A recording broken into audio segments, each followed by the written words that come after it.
Halo, selamat pagi. Saat ini Anda menyaksikan Berita Banten bersama saya Rusdi Maulana. Sejumlah informasi aktual dan menarik akan kami hadirkan untuk Anda. Dan berikut 3 berita utama pagi hari ini. Pencurian motor di siang bolong.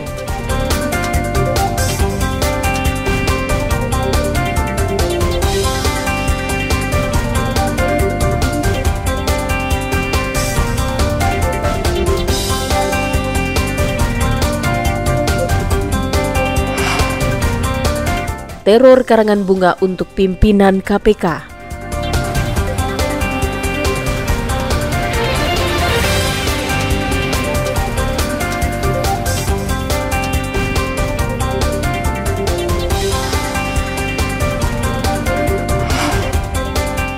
Gudang sembako ludes terbakar.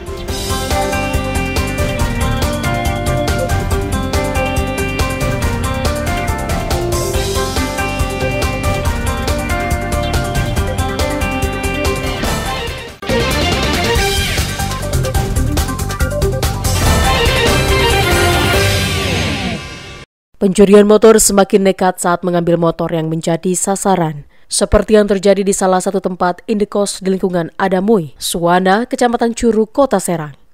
Dua pelaku ini mencuri siang hari. Sebelumnya pelaku bolak-balik memantau kondisi. Kemudian salah satunya masuk dan membobol motor sport yang dikunci ganda. Sementara satu pelaku mengamankan situasi. Ya kira-kira ya 5 menit lebih lah ngambilnya itu. Sepi apa kayak gimana? Kondisinya lagi sepi. Pada nggak ada orang, ya orang lewat mah banyak, cuman kan mungkin nggak pada itu sih.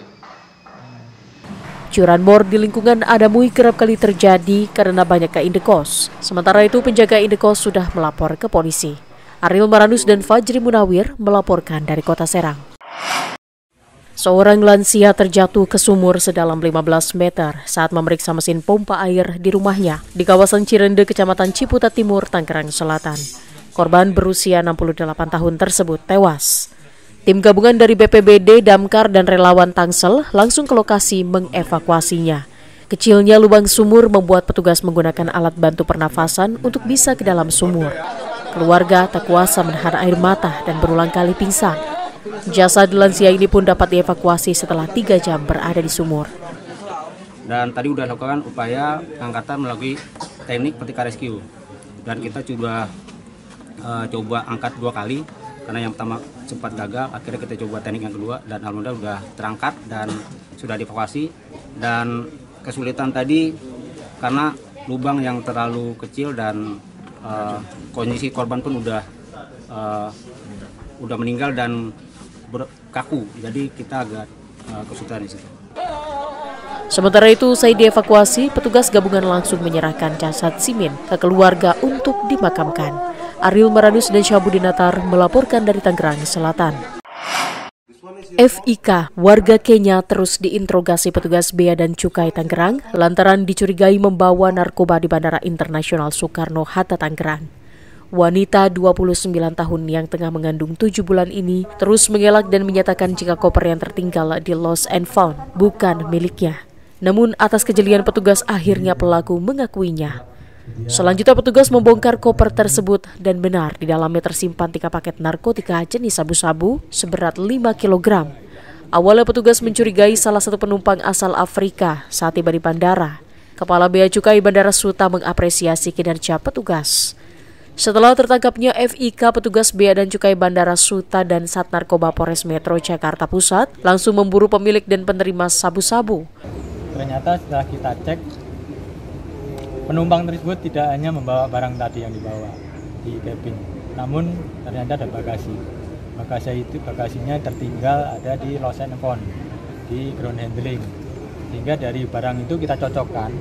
Setelah kita cocokkan, ternyata klaim tag-nya itu memang atas nama penumpang tersebut, yaitu FIK, umur 29 tahun, berasal dari Nigeria.